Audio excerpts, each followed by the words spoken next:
Hello everyone. Thank you so much for this event organized by SecureDApp. Abhishek, thanks a lot for organizing this. Um, I will give my introduction a little later, but would want to talk to the audience first, and I would like to thank the audience also.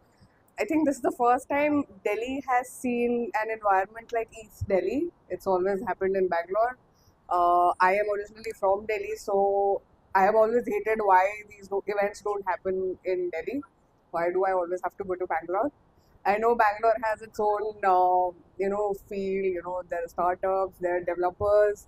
It makes sense. But I think Delhi has always been a place with, an equal amount of talent and equal amount of people interested in, crypto and blockchain. So I'm really happy that this is happening today, and you guys have, taken the effort to come. So I think, yeah, you clearly know why we are here. So I just want to ask the audience, how many of you entered Web3 before 2020? I just see two, three. Okay. And what was your first point of getting into Web3? Was it knowing about Bitcoin? Was it knowing about blockchain? What was it?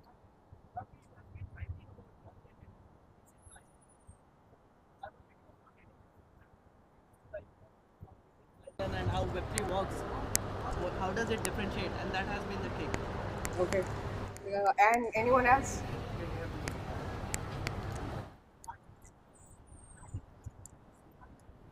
Karan, how did you get into blockchain?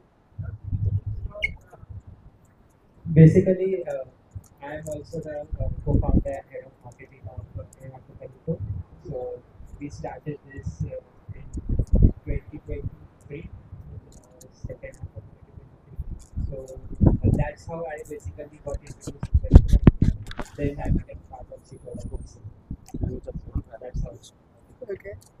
Okay, awesome. I think most of you might not have seen Web3 or crypto before 2020, and it makes sense because as Indians, I think we've not had the exposure other countries had. People knew about Bitcoin in 2012, they knew it in 2015 also.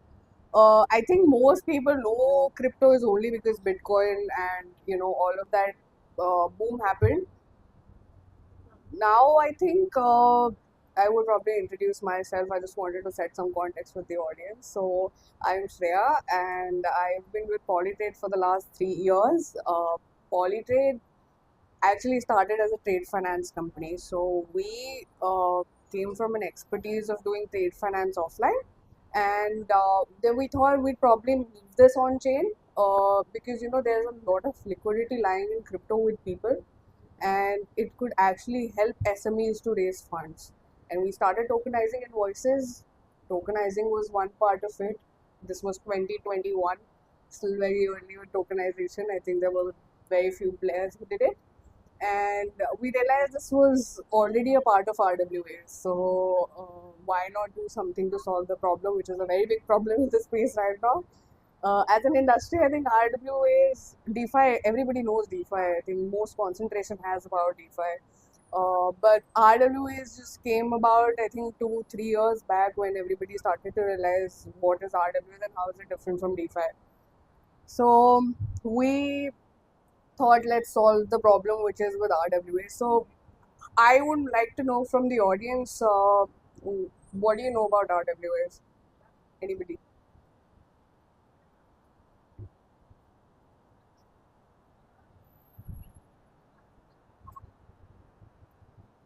Like the concept basically means that you are creating a digital version of a real world so that you can use it, trade, hold, deal with it like also. So that Have way you it's invested in an RWA yourself? yeah, invested, advised, and worked with many of them. So, because I work in Dubai, and these days like that is the biggest buzzword actually. So I'm working with some of the RWA projects that probably India will take 5 years to get. Yeah, of course. So, but very interesting. Extremely interesting. Have you personally invested into an RWA like an asset Yeah, company? yeah, What? that's a token basically. Uh, Just tokens. yeah, this token. What kind of token? See, that's the whole purpose of RWA, right? Because you'll be able to invest in that digital token and not investing into that real world directly. So, for example, I have two tokens which are into,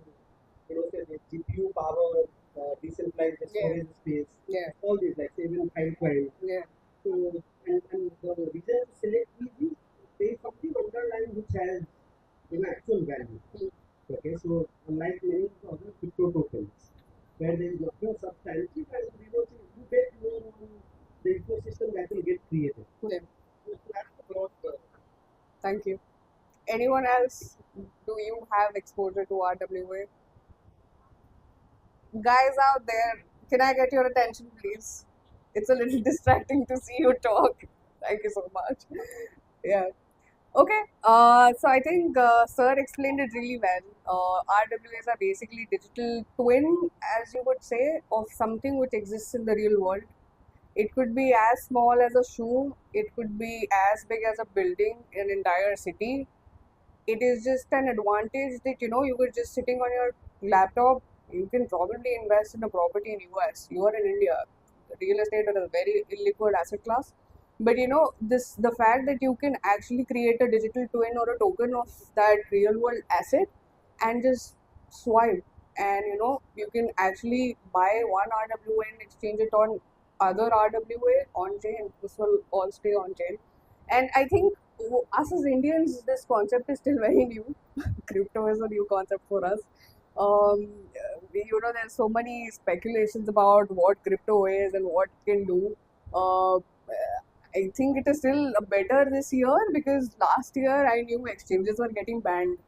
So the only exposure point to people in India was to invest using exchanges like buy Bitcoin and probably trade that. And then regulations came in. They're still not very clear, but I think अभी आज Bybit का मैंने देखा it's active in India. I don't live in India. I live in Dubai, so I don't know. But I also got to know it today. So so problem with these digital twins of these RWA tokens, as you would put it, problem is there's still liquidity to be solved. There is a lot of supply to be solved. I've spent last 3 years with different kind of industries in RWS itself. Structured products like bonds and stocks to real estate to even collectibles. Like I've seen people tokenize Pokemon cards, and people actually buy it. There's a project called Courtyard on Polygon. It has millions of volume. People are just buying and flipping those trading cards because somewhere in some other country some other person is interested in the card that you have. So that's how big the potential is. Of course, use cases have been very less, but still enough for us to see this something with potential. Institutions have come in. Yeah, I have a classic example of Mastercard. Mastercard, we're actually working with Mastercard on their MTN network. We're helping them facilitate transactions, and this will be all on chain. We're also working closely with JP Morgan, so that's the kind of institutional interest that we've seen in RWS because it also kind of makes sense for investors and institutions to get in because it's where you'll get liquidity from. And to solve these problems, we thought we'll kind of make a marketplace which will kind of serve as an Amazon for RWAs. So you can just kind of go search an RWA from a different asset class. Otherwise, right now, if you had to actually search for an RWA, you wouldn't be able to find it on a Google search. So it's one of the problems we wanted to solve. Okay. So we created this marketplace. It's like a search engine. You can just basically see, if you want to probably invest in real estate, you can just go search for real estate options. You can start as long as you have $5 in your wallet. You can invest into it. You can have exit options. That's what we built. But I am probably the biggest advocate for RWAs is because I've personally invested in it, and I see very few people doing it because it's still like you need to have capital. You don't realize that fractionalization as a concept exists. At Polytrade, we've made an ERC standard which enables fractionalization. So basically, if you have like a 2 million property which is tokenized, I mean, not everybody will have 2 million to invest in. So we fractionalize that. We can create a ticket size as small as $1. So you just basically need $1 and you'll earn yield. So the yield is actually proportional to the real yield you get. So a rental yield in, let's say, an apartment in Dubai is around 10 to 15%. It kind of depends on, the location and other factors. So imagine you've invested $1 and you can earn like a 10% yield year on year on that. And in India, sitting here thinking of investing in a real estate market like Dubai is very tough.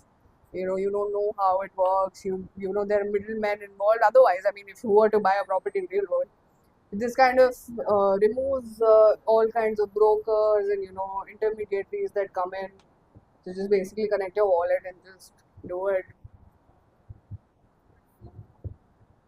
Thank you so much, Shreya. I think you were asking a lot of questions to the guests and the audience. I think it's your turn now.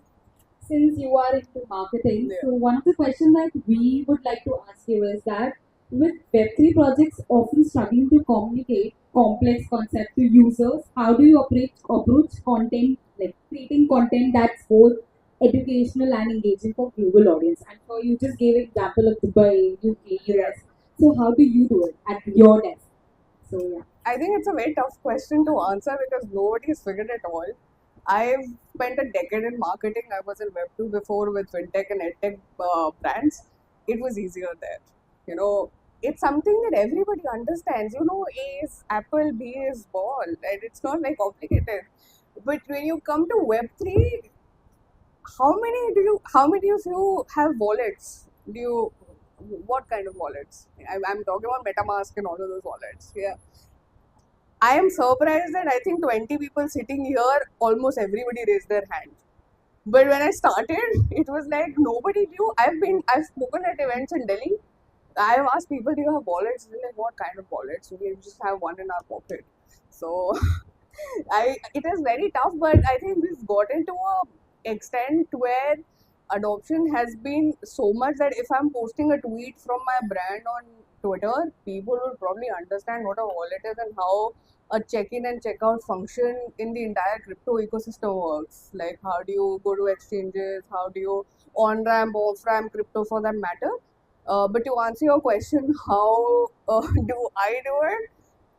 We're still figuring out, to be very honest, and nobody has an answer to marketing anyway. Like, I don't have not met a marketer who knew how to, onboard like 1 million users. It's still something that we're figuring out as an industry. But I think few people kind of want to take a route where they want to kind of educate people A to Z. I think we should move past that because I see 15 people saying they have wallets, so I think we'll move past that. So I think just the fact that you can just be very clear about what is your offering, how can people use you, why should they use you, and what is it that they're using you for. I think those are clear things that you can maybe use in your content strategy. For your example, security, enterprises are your biggest use case. So are users because they're at the end of it.